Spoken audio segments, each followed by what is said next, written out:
Welcome to Biorad's Blackboard training. This is a series of short, informal tutorials brought to you by industry experts. This video is the first in our series on Westgard Rules.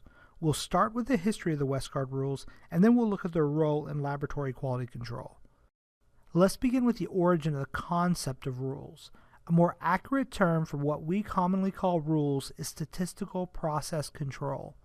Statistical process control was pioneered by Walter A. Shewhart. He developed the concept of a state of statistical control, and in 1924, the control chart. A control chart includes a mean value, upper and lower limits, and data points plotted against time. This concept of SPC rules has been used in industry nationwide since the 1950s in an effort to reduce error and waste. Dr. James Westgard of the University of Wisconsin began to apply SPC concepts to determine the validity of laboratory results. In 1981, Westgard published an article on laboratory quality control. This set the basis for evaluating analytical run quality in medical laboratories. The system that he developed became commonly known as Westgard Rules. During this time, laboratories became more automated and were able to produce more tests. It could be assumed that the use of more technology would result in less error. However, this is not always the case. Therefore, a system of quality control is needed.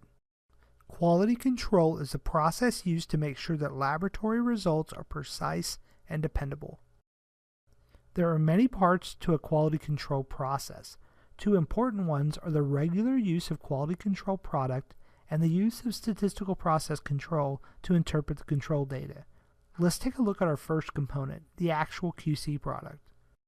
A quality control product is a patient-like material ideally made from human serum, urine, or spinal fluid. It contains the same analytes as those being measured in the patient samples. Once the physical control is run, the results need to be interpreted.